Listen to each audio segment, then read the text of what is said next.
I always like to start with this kind of introduction. Why do I become a BA? How do I find myself here? What have I done so far to be who I am today? Though I'm not there yet, though, but BA has really changed my career in a lot of ways.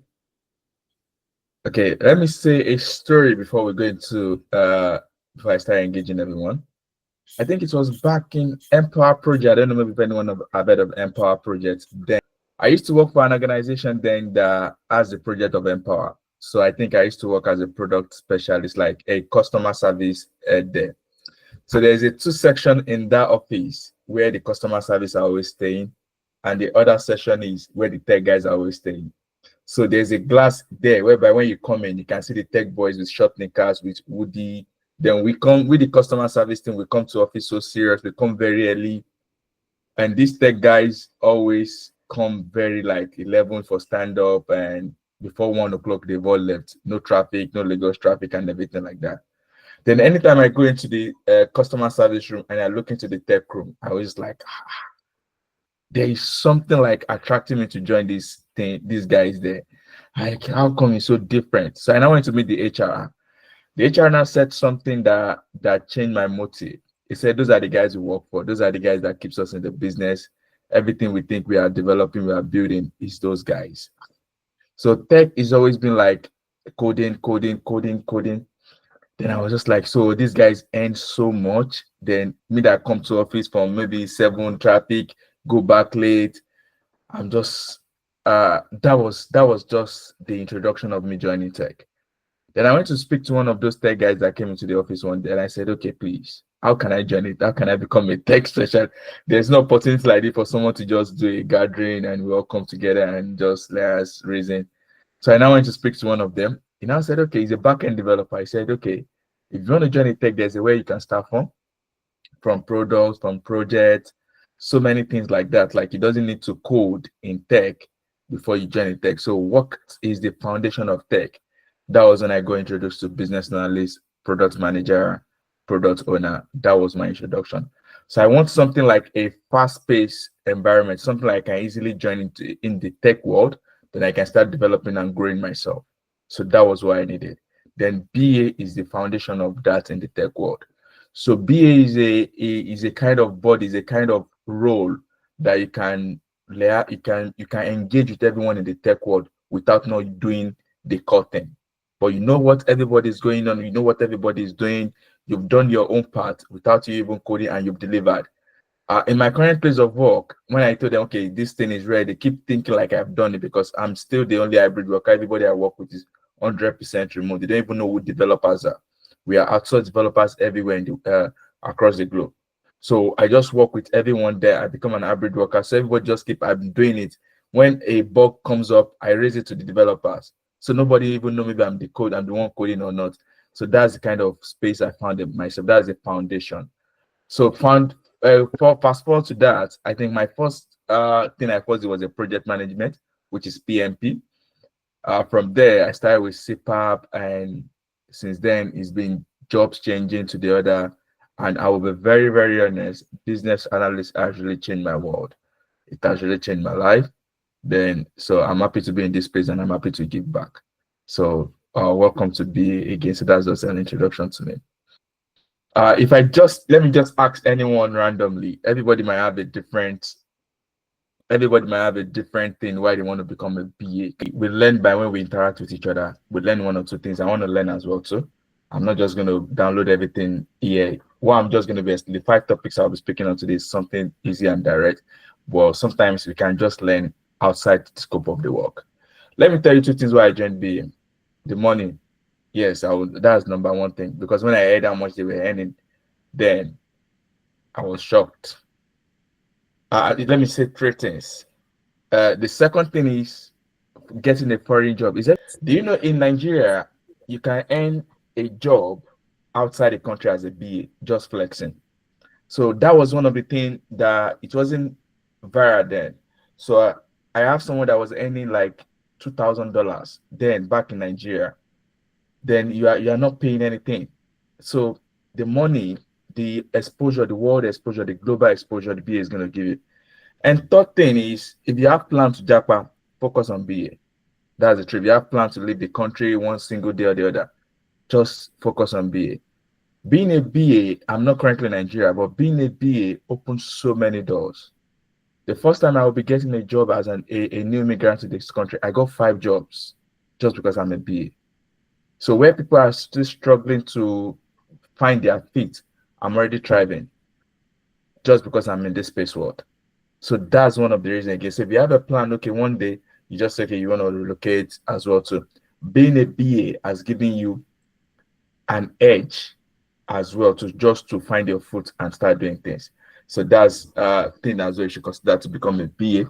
So I'm going to start with the first topic is defining project scope and objectives. What do we mean by project? So project is the entire body of what we want to build. So let me put the objective is as clear boundaries and goals for the project. So when we say we are defining project scope, we want to define the boundaries, we want to define the scope, we want to define the goals of the objective. Please, in case anything is not clear, you can call me back, you can ask question at any time, you can raise your hand, then I'm going to clarify it as well too. So project scope refers to boundaries of the project, what will be done and what will not be done, the deliverables, the tasks, the features, the functions, the stakeholders, anything that involve the project. So you are defining the scope, you are defining the objective. So this is just like the foundation of you starting a new project. So now we want to build a mobile application, a data application as well. So let me just say, okay, MTN want to start a new project. So they want to try and build a data application for just Facebook ad alone, just for Facebook, an application that just your data is just going to be tailored to Facebook. So that's just I'm trying to think of a project that we can all relate to it. So now MTN said, okay, fine, as a BA, as a team, let's have the data strictly for Facebook, because the old people as well, to our mom, our dad, everything is just, I don't know the way they love this Facebook this much. So Facebook. So let's just have a data for those kind of people. So now what do we want to do? We want to try and define the project. There's a data. So if you subscribe to that particular platform, then you're going to be having access to strictly Facebook. So we need to define the scope. We need to define who are the stakeholders. We need to define what function, what task, what can you do. It is strictly for Facebook. So every other ad, if you're on that platform, is going to be blocked. So you need to just define the function. How are you going to do this as well? So project scope, defining project scope and objective is just the foundation of the project. So that's just it. It's just you are defining the foundation. Then when you have a strong foundation as a BA, then that means you're already like 80% completion of your project. So like a Christian as well. So and like say when the foundation is destroyed, what can the righteous do? So when you have a good foundation for your project, then you are 80% close to success. That's just the defining project scope and objective. So what it matters in project scope is you have to avoid scope creep. So expansion of, maybe, what do I mean by scope creep? Like so many tasks, so many things you can't do at once. So you are bringing in so many. Our goals is have a data tailored to Facebook. So you can now start begging the future. You can add Instagram. Those are future gap. Those are future, not now. Those are out of scope. So avoid scope creep. A second thing is you need to align with stakeholders. You need to say, okay, who are the stakeholders? Who do I need to speak to? Okay, for the old people as well, to what kind of thing they don't want to see. The stakeholders can be different kind of people as well. The stakeholder can be your developer. Stakeholder can be your end users. Stakeholder can be your management. So anyone that is related to that project is your stakeholders. So then you have to set a clear direction for planning and execution. So how am I going to plan this? How am I going to achieve this? So you have to set a direct, clear plan. How you want to execute this? Who do you need to speak to? What do you need to do? So just the foundation. So you are just building the ground. You are building the foundation of that particular project. So that's what it simply means.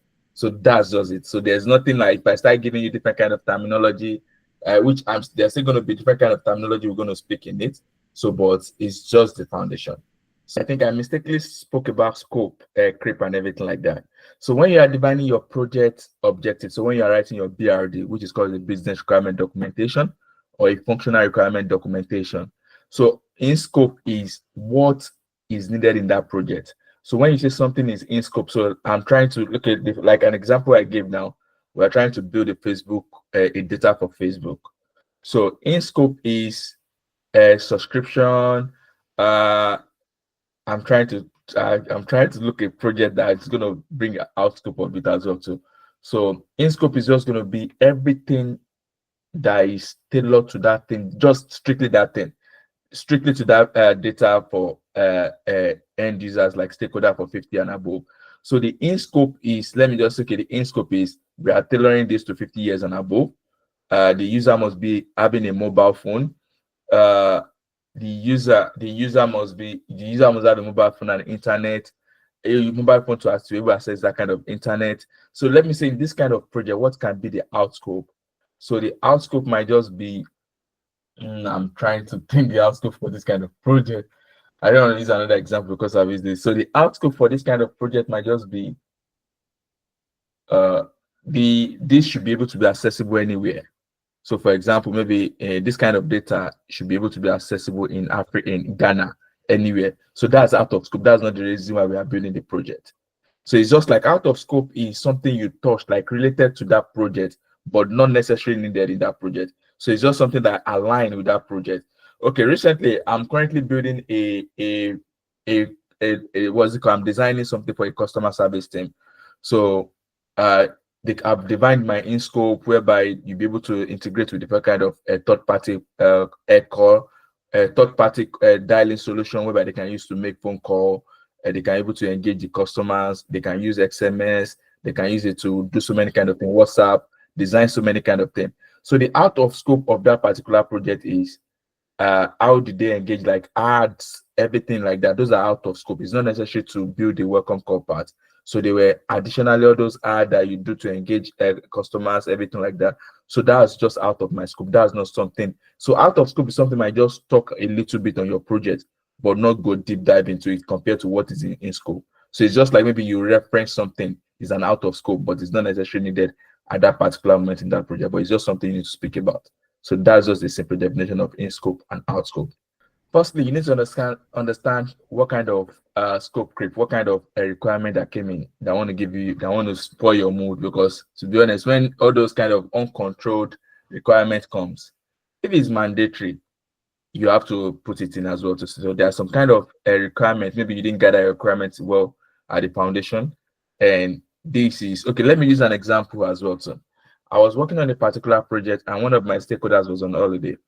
So his own section was like, we just need to start building something, and we just need to start. Is a procurement. I was building maybe a procurement a procurement tool. So by the time this man came from holiday, so what we've currently worked on in the project, we've gone into the sprint, we've done after the sprint going, we've started going in development, and it doesn't even align to it as well too. So fine, let me use the scope keep is just like an uncontrolled expansion, like something, an expansion whereby it just keep the project needs to go bigger than what you've designed from the beginning. So it has given you like a timeline for your project was meant to be 1, 2 months, 3 months, but due to the new expansion, due to the new addition of the new requirement, it has extended from 3 months to 5 months. So that's an example of scope creep. So the thing is, firstly, try and look for everything to avoid the scope creep because it's going to spoil it demoral the teams. So things like whenever you just feel like you're already running up a project, that somebody just brought this landing on your table. So so what you can do to avoid scope creep, firstly, weigh the scope as well too. That's where you now do like how valid is it. So that's when you use your MOSCO methodology. Must have, should have, could have, and wouldn't have. Is it a priority? If the requirement is not a priority, don't put it in that project. It can go in the version 2, it can go into the next backlog, it can go in the next sprint. But if it's a requirement that's going to be a success to that particular goals as well too, then you can now redefine. So this time around, you now redefine your project, how to accommodate the scope, then how to avoid your project just being keep more additional things keep coming in. So what you need to do as a BA in this particular section is redefine the scope. That's the first thing. So second thing as well to speak to the stakeholder as well to let them know are there any additional thing that need, because you can't keep working on the project and people keep bringing things. So you need to redefine this project, you need to redefine the scope as well. Then you need to see how to accommodate it, and you need to set another term deadline. Then after all this has been done with the stakeholder, with the business as well, then I can now speak to the team as well. Okay, there's been a change. So that's when the change management now comes in. This is what we need to do. This is what we need to add. But first thing in scope creep is look at the priority. How does it align with the project? To be honest, in the world of BA, everybody want tech to take them to the bedroom, to bathe for them, to change their clothes, to iron their clothes. They just want tech to do every single thing. So there's going to be a lot of requirements. But being a BA, being a being a BA, being a management as well, to being the bridging gap between the business and the team, you need to define your project well. You need to be able to say, this is what is going into the sprint. This is what is not going to go into the next sprint. This is so you just need to make sure you have a backlog for everything. Everything that doesn't even define what you're doing, let them go to backlog. They can come in at that time. But if it matters a lot in that particular project, then you need to redefine your project. You need to redefine the scope. Let's go to stakeholder analysis. Okay. Stakeholder analysis. This section is stakeholders. Firstly, who are your stakeholders? Let me throw this to the team. Who do you think stakeholders are? I think I've mentioned it. Stakeholders are everybody that have an influence, that is impacted with the project. Anyone that connects to the project are your stakeholders. So, but the only thing I'm going to speak on this is called a RACI methodology. So RACI is RACI. That's called RACI. RACI, RACI. Let me type it in the group.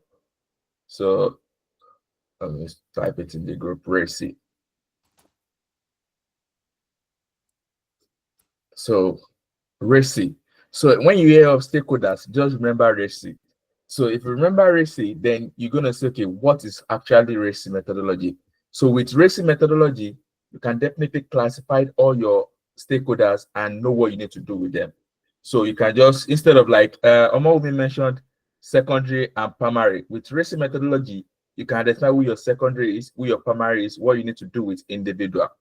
So RACI is a matrix. It's called a matrix whereby you need to identify your stakeholders, how they are involved, and how they are impacted on the project. So the first R is called responsible. So on RACI matrix, we say who is responsible. So now we are building a project as well too. So firstly, when you do your RACI matrix, R is who is responsible for this, who is responsible to I need to speak to, who is. So when you identify the responsibility of individuals, including your developers, including everyone, including who you need to gather requirements from, including who you need to speak to, responsible of everyone, that's number one. Then you'll be able to classify them in a different section. Two, accountable. Who is accountable as well too? Everybody should be accountable in this kind of project, but who is accountable for a particular thing? So for example, a developer is accountable for the development. A finance manager is accountable for you to provide a requirement for the financial process of what they need to do. So you just need to define everything as well too. Who is responsible, who is accountable. So everybody has a responsibility in this thing you are building. Because you're not just the one to champion everything. Everybody has a role. So with your RACI methodology, you can definitely identify everybody's role and impact on that particular project. The third one is consulted, which is who do you need to communicate to? How do you need to communicate with everyone? So how do you need to engage? How do you need to engage as well too? So do you need to speak to the legal expert? Do you need to speak to information security, the consultant as well too? So how do you get feedback? How do you get opinions on the project? So how do we work together on this project?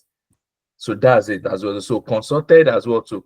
You need to be able to consult. You guys need to bridge a communication in this particular project as well too. So this is what brings everybody together. This is how you're able to share information. Is it a weekly? Is it a daily? So this is consulted as well too. How everybody's been able to consult in this project as well too. And the last one is information. So the consultant is legal expert, information security compliance, still the same thing. Why the last one is information. Informed person who needs to be in the project, stay up to date in industry trend. So those are just it. So information, I've spoken on information and consultant. I took the two together. So information as well too. how does information needs to go around? What do we need to? I think I have 1 hour in this as well. Okay, I'm gonna speed up a little bit now. So how do we need to speak to? How do we need to engage? How do we need to communicate? So if with this kind of method, then you can buy in all your stakeholders. So with this kind of methodology of racist, responsible, so you can easily buy in stakeholders. So you won't be having difficulty of who to meet at a particular thing, who to speak to, how to communicate. So racist methodology is really going to help you stakeholder management. I've worked in a business whereby they don't even see you, they just believe on your work. So you do your chat BRD, you send it to your sponsor and everything, no fun. But there are some kind of manager where we say, I want to see everything, even though they will not read it. They just want to see a font. This font is not aligned. This clinical is not aligned. So I think it's just another thing in B as well. To pray to have a good manager. That's another prayer. So it depends on the kind of where you find yourself. Some project manager might need to review, and before they might need to do a sign up before it eventually go. Then some might even claim your work. Have that in mind. It's kind of workspace you find yourself. Some might even claim your work. You might just tell you, okay, send after you've done your requirement, you've done your analysis, then they will share, they will just add 2 lines and they will claim it. So, but anyway, still your work as well. So it depends on where you find yourself. So some like why I can't really say, okay, this is a process, because I've worked in a process whereby everything, nobody reviews my work. I just make sure I do my work to standard and they adopt it. Then you find yourself working with another manager that tells you that find mistake in font. I don't know, there's one manager and stuff like that. Our problem is font. So she will tell you this font, you use this font here. The last set, the font is different. You use 12 in this place, you now use 10 somewhere. Then I kept asking me those kind of minor things. So it depends on where you find it. So I can't really say. Then for your team as well, there's something which called Confluence, is visibility to everyone. So you can see their coding documentation, they can see your BRE documentation, they can see your requirement documentation as well too. So it depends on the team, how team is being, how the kind of team you find yourself. It depends on, one person can be responsible and accountable. Different persons can be responsible and accountable. So like I've defined some kind of risk methodology whereby who is responsible is different from who is accountable. So a manager is responsible, like, okay, I worked on a finance project. So the who is responsible was to provide some kind of documentation for me, and it's not the one accountable for me to give me the feedback. So it now depends on the team as well too. But at least with that methodology of responsible, accountable, you can know who to hold responsible. You can know who is accountable and responsible for a particular section. So it depends on the organization you find yourself. So there's a divine structure, but there's no divine method in to do it. The way the race is going to work for A, it might be different from the way the race is going to work for B. Is that a little bit clear? Okay, I think. A bit, but yeah, okay. All right, let's go to plan requirement elicitation. So plan requirement elicitation is the process of drawing out the real needs of stakeholders. Planning involves like interviews, workshops, survey, deciding who to involve, and set timelines as well too. So in this process, ensure stakeholder voices are captured, prevent costly revision due to missed requirements as well too. So planning requirement is a process whereby this process is where we need to understand who your stakeholders are. Some stakeholders might be, if you are working on a large project, you might need to do a workshop. If you are working on a small project whereby it's just little stakeholders, you might need to do one-on-one interview. So this process is where you know your communication to your stakeholders. How do you engage your stakeholders? So plan requirement is a process whereby you need to bring all the requirements, or you need to capture all the stakeholder needs into a documentation. So this process is where, how am I going to do this? How am I going to do this? So make sure all the entire stakeholders, like all the stakeholders involved in this project, make sure everything they have, everything. This process, because when I started working, I struggled a lot. I don't hear shit, to be honest. They just keep talking. Like I discovered like I've missed a lot of requirements. It got to a second stage. I said, you know what? I can't keep doing this. Then I kept asking permission, please, can I record this meeting? They said, okay, fine. When they finish recording, I think I'm just going to look at my transcript. From my transcript, then I know I'm going to start my proper requirement. So, but at that particular thing, what I used to do is I write all my questions. So in this process, the method I can, okay, due to the time, I'm going to speed up a little bit. Write all the possible questions related to that particular project. So in planning requirement, because you want to capture all the stakeholders' voice, you want to capture their involvement, you want to capture everything. Write so many questions and keep asking and they keep talking. So the best part about requirement elicitation is the engagement bring a lot of the engaging with your stakeholder bring a lot of insight, bring a lot of more clarity on the project. So that's just the purpose of this. So a plan requirement and gather requirement, I'm just going to speak on the two together, then I can answer questions together on it. So when you now want to gather your requirement as well too, uh you're gonna so too many things you need to consider is functional, non-functional. Functional means the key thing what the system should do, why non-functional thing is like the performance, the security on what the system should do as well too. So this process is just gather requirements is just like involving your gather requirements and planning requirements. They're just going to work hand to hand as well too. So it's a problem. It's a process whereby you do a lot of brainstorming. Yeah, some might if it's required, you might do a visual process mapping the journey of the project from start A to start to Z as well to what these things you need to do at that particular process of this planning and gathering requirements. So those are the methodology in those two periods. So you need to speak to your student, you need to capture everything involved, everything they have in mind, all their mindset as well. So then you need to gather it as well. So you need to start building it. After gathering it, you need to start writing it in a detailed process way. So with this, you've been able to capture all the stakeholder needs. With this methodology, you've been able to understand what they want. Then in this, I don't stop there. There's something which you call validation. So in plan requirement and gather requirement, after that there's a validation because you've written your own, then it might just be like, okay, fine, you now come back, you do another meeting as well too. So based on the previous meeting, based on what you've spoken about, this is something we're going to do, this is blah blah blah blah blah blah, and you've explained everything. Then you validate and they tell you, okay, this point, yes, is right, this point is right, this point is right, this point. So I think back in Nigeria, as well, when I used to work in Nigeria, I don't find this as a struggle, but in this place, it's just like you've done nothing. Then you just find like, did I miss that word? So my my transcript is always like a key thing to me. Then I make sure I do it. Like validation, my validation is more than my planning requirement because there are some people at risk, they will say you don't hear English. Like, okay, fine, like you don't hear what they are saying. If they don't just want to involve in that project, some people don't want to be involved in anything. They just want to come to office and go to sleep. So you need to, all those kind of people, you need to make sure you gather everything at that particular moment, everything they want. So validation in planning and gathering requirements, key thing is validation for me. Make sure what you've gathered with your requirement, make sure what you've spoken about with your stakeholder, make sure what you've discussed about the foundation of the project, what you need to build about the project, make sure you validate it. So with this, everybody's on a good track, like okay, validation as well. Let me tell you the first workshop I hosted in this country when I came into this country. That was one of my biggest embarrassment, career embarrassment. So like what Bams did when she came, like let's play a quick game, is just like a tradition where I used to work with. We do something called Kahoot. So just to refresh everybody before we go into the meeting. Then I said, okay, you know what? I gather everybody. They just employed me, fresh boy from Africa. So now I said, okay, let me play Kahoot. One lady just looked like me, like Shile Badusha. You want to waste my time on playing Kahoot? Then that's workshop. I wish she was the only one there. And they were many.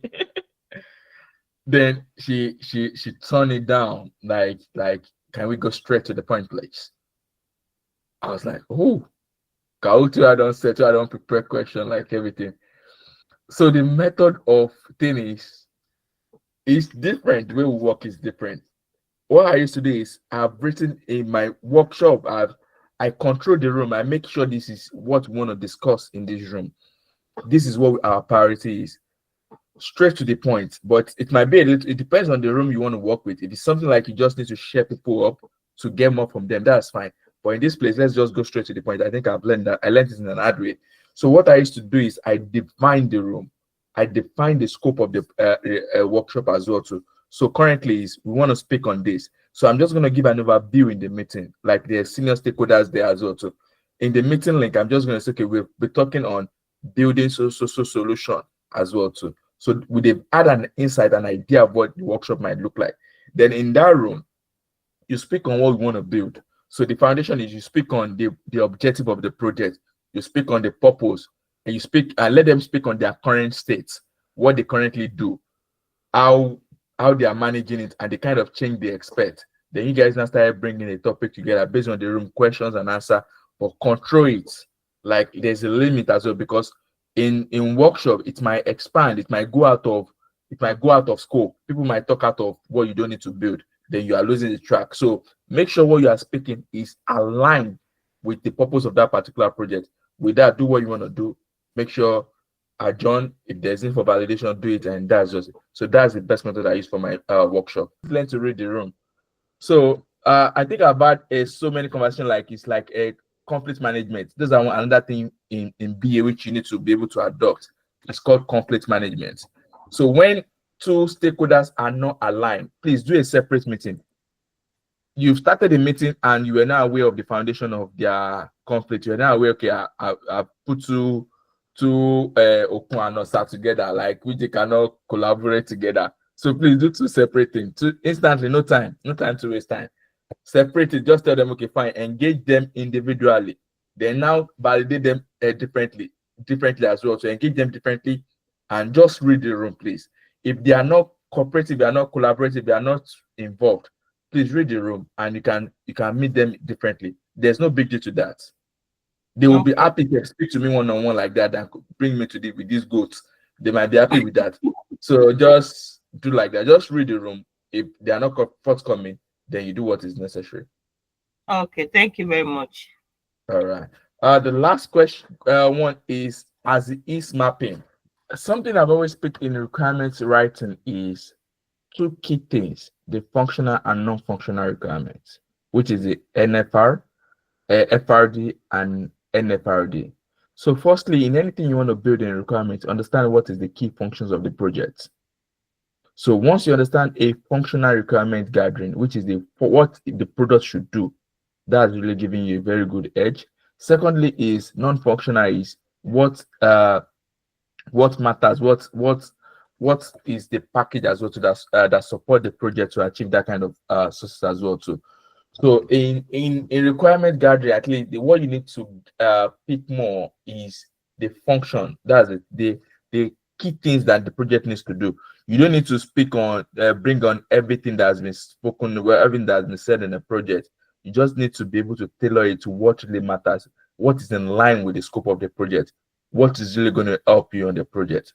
So that's it. So to me, a lot of people is going to speak on, but what I pick is what I can help me to write my user stories. So what can help me to, as an acceptance criteria of this is the success of this project. So anything in requirements you are gathering, something will be you can convert to a story. Let me just put it, something like you can convert to build something as a story, like a functional. So that's that's the key thing you should look for in your requirement gathering. All right. The last part is as it is and to be. So as it is and to be, as it is called the current state. That's it. So the current state is how do we do things right now? That's the as it is. So when you are gathering requirement, then as it is comes with change management. So you are trying to gather requirements, you are trying to build a requirement, you are trying to do to change something in the project. Then you need to divide the current state. So the current state is as it is mapping.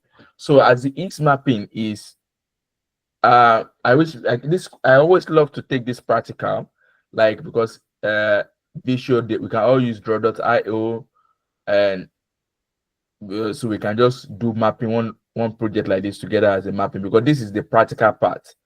Others you can still use, so like I said, you can design some question and ask, but this is more of the practical section whereby you design it, you design the current process. So the current process is you want to go to markets. So you start from start, you take a bus or you take a taxi. From take a taxi, you pay your taxi. From paying your taxi, you get to the market, you navigate to your market, you engage the stakeholder, you engage the marketman, you find your particular product, and you find the particular product you want. You're able to identify this product, you make payment, you follow the same process and you went back home. That's the current process. So the future process is now is you don't need to go to the market. You just need to search for that product online as well to then transfer the money. So current state and the future state. So that's just it. So you are mapping out their end-to-end journey. You are mapping out their end-to-end journey, like from the first stage to the last stage. Then that's it. Then in this stage as well, there's something we call swim lane. Like how do we interact? So like what I just explained now, there's you are involved, transportation is involved, and the customer, the buyer is involved. So in this process, you map out, you are mapping it like a physical state, like a journey somebody can walk through with you. I think I've explained. So I'm gonna use like 3 more minutes to answer a question. You are mapping out the process, the journey. That's how this is just as is mapping. So there's no other thing to it. You are just mapping out a journey. You are just mapping out this. I always love to do this as a practical because sometimes I just map my week when I'm still learning process mapping. So you just do something like if you want to go to market, what's your process map? Just map it out. Map it out. Then you can familiarize yourself with the process flows. So you can use draw.io, is a free platform. Then you can use it to just map a journey, map the career, how you work at work, how you are, your current state in your place of work, what you do, things like that. So just engage yourself with the current process. Then now think again, what can be the future process? What can we bring into this to define it? Then that's just the definition of process mapping. Let me tell you, I've worked in 2 different places where there's already a template, there's already a guide, there's like a team is structured. You might find yourself in an environment you don't want. I found myself like I'm the first BA they ever had. No document, no process flow. All the developers are outsourced. So at that particular thing is firstly understand the structure of the business. As a BA, the first thing you find yourself in every organization is understand the business.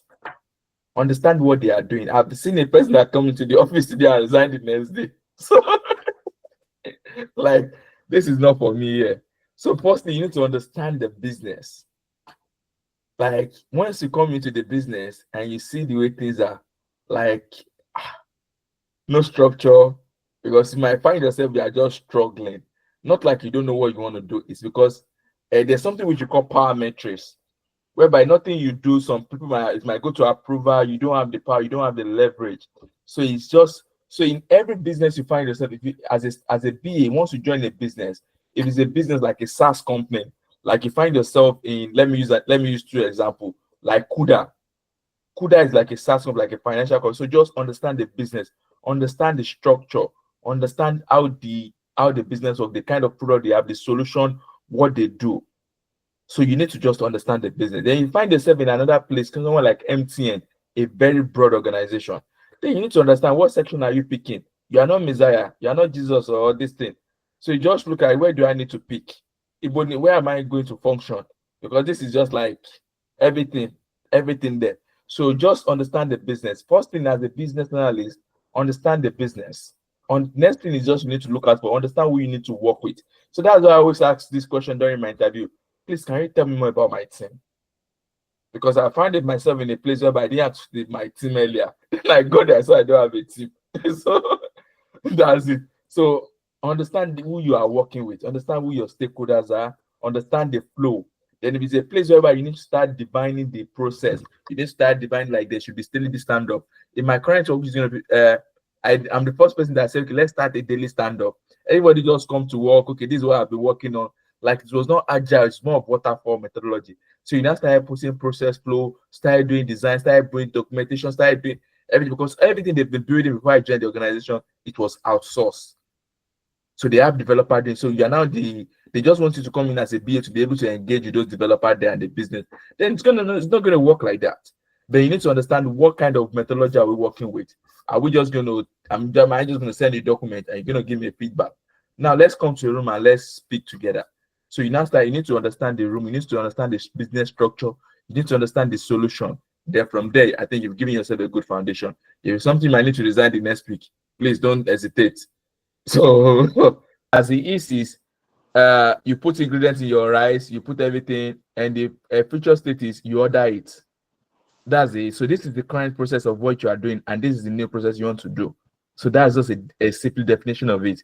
So as the is process mapping is the current state of how you do things, what the future, this thing is just what you are building in the project, how the thing should now look like. I used to have the manager.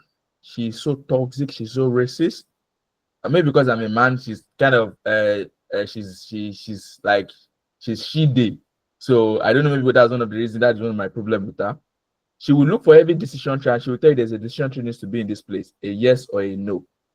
So it now depends on the journey. So let me make an example. I want to cook rice.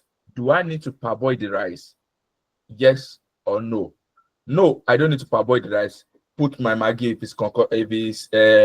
put my salt, proceed to end. Let me eat my rice. Yes, I need to parboil the rice, wash it. So it's just like that's example of a decision tree. So a yes or no is just look at a stage, like in every process, that what do they need to do at that particular thing. So what do you need to do? Do I need to, if I want to go to work, do I need to take a box or do I take a Uber? That's a decision tree. So at every stage, as in both in your current state and your future state, understand the decision tree. Understand a stage whereby you need to do two options, like you have an options to do two things there. So that's called a decision tree.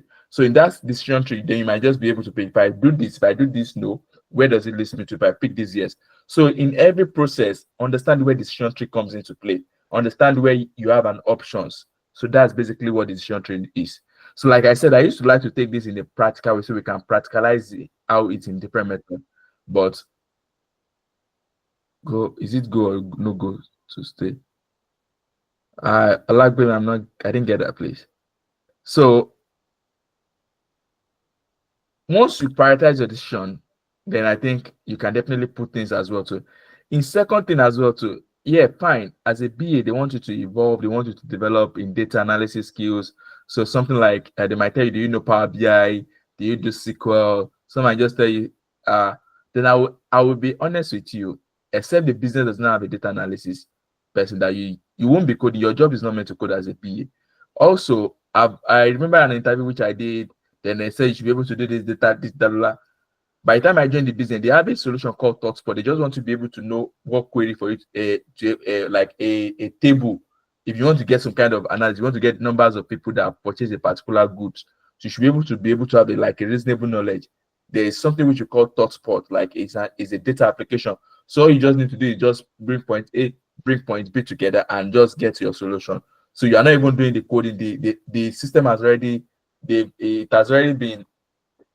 already queried all the system in it. So just do the major function. Then they were interviewing me as if I will be coding. No, but as being a BA is good you have a foundation, like a knowledge of everything. There's one particular job. I remember when I used to work in Max NG before I left the country. I used to work in Max NG. It's like they do this Gokada, OP, all those kind of things. Then they asked me, okay, the mobile and everything. I told them about Kotlin. Like I don't know Kotlin. I've not done Kotlin coding before or anything like that. But because I have interest in every developer I've worked with, what kind of tools they use. You don't need to work on their tools just to have a knowledge. And I told them when they code from the mobile Kotlin, they give a very good. Then the guy was like, okay. I think they were trying to start building the mobile application. They gave me the job straight. Then I don't know anything about the coding part. So as a BA, just try and familiarize yourself with every single tools. Fine, you can just learn little SQL. You don't need to put all this here. You don't need to do all those data. You might not even need it in your career. I've not found myself in coding. Every organization where I've worked, even despite Power BI, I did my certificate, I did everything. There's already a tools. A structured business already have a tools for it. If they don't have a tools for it, they have a data engineering team that is doing it. They just want to have a knowledge to be able to relate with that kind of data. So, but being a BA is something you should just know. That's just to me. But if it's something like I understand the project, a use case scenario, whereby I said, okay, if I want to go to the market, then this is what I need to do. So you've designed your use case, you've added clarity on what the project is, then you can build your use case as well to in your FRD, in your process and everything.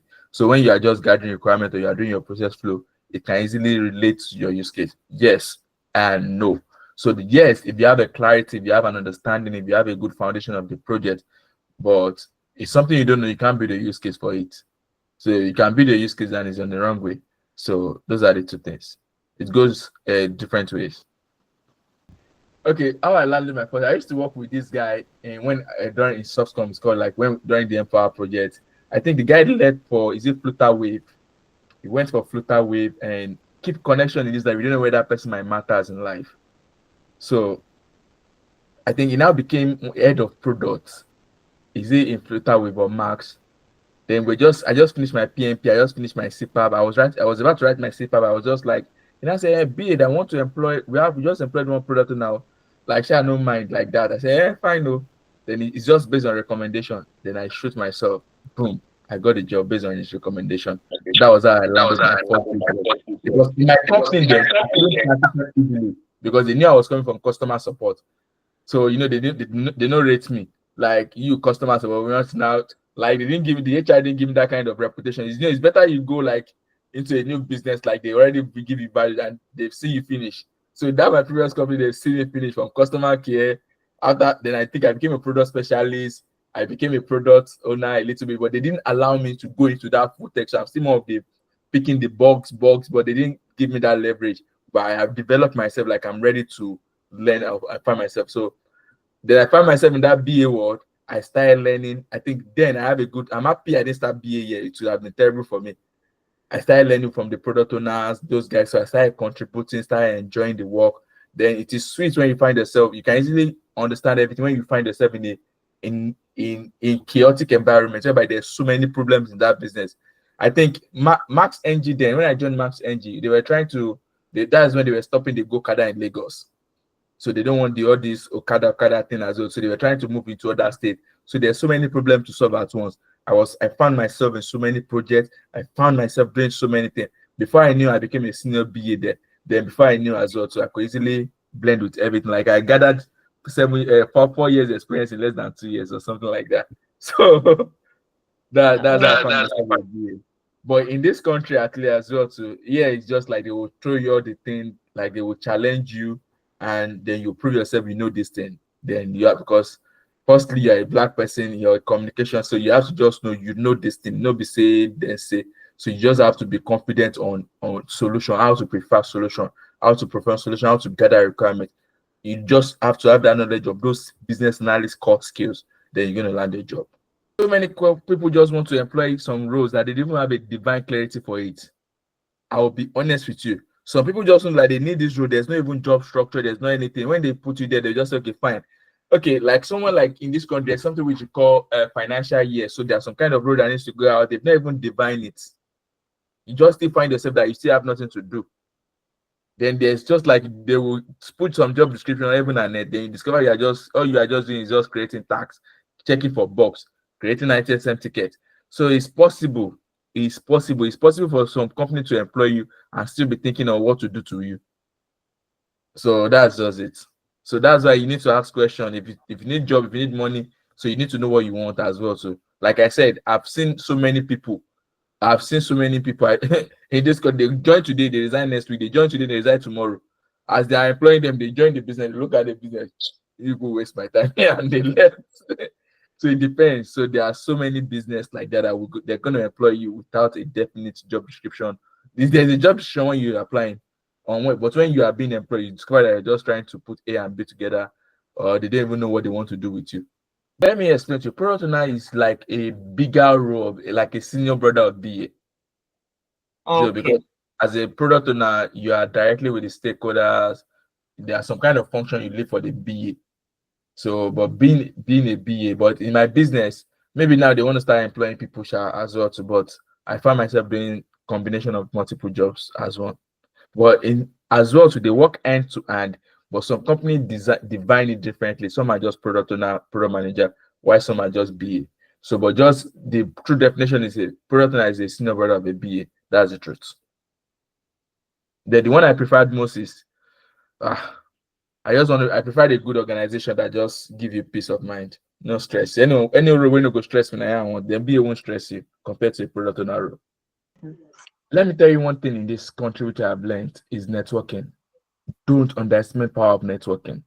I'm in three kind of group, BA group, whereby people throw questions they give them at work, then people give you solution immediately. Yeah, when you find yourself like in an ERP solution, fine, you can find the subject. There's people who have done it. You're not the first person that will do that kind of thing. People have gone through like a series of try and just network yourself. Like this is BAMS Academy, quite she's experienced. I think some people have sent me friend request, like I said, friend request, like connect to me on LinkedIn. It's something you can connect to people and just ask clarity. Also, ChatGPT, throw the question there. ChatGPT will break it down for you everything little by little. Never underestimate the power of AI. AI has even made so many things more clear, and it will give you an understanding of the project. Also, some people might just be ordering things. Like there are some people like maybe they will think they want to collect promotion, they are fighting for promotion, especially. So don't stress. Look for a document related to that kind of project. Look at the function, read more about it, speak to people that have worked on similar thing, or engage people in your organization. With that, you become a subject matter expert in that ERP. So that's it. Because as a BA, you need to have a very good understanding of what you are working on. So speak to people, network to people, read more about it, speak to ChatGPT, and you have clarity on that. Just Insightful. round up, Okay. please. You can't finish this. You need to please take more knowledge about. I think BAMS Academy is one of the foundation giving people like it might not be practical.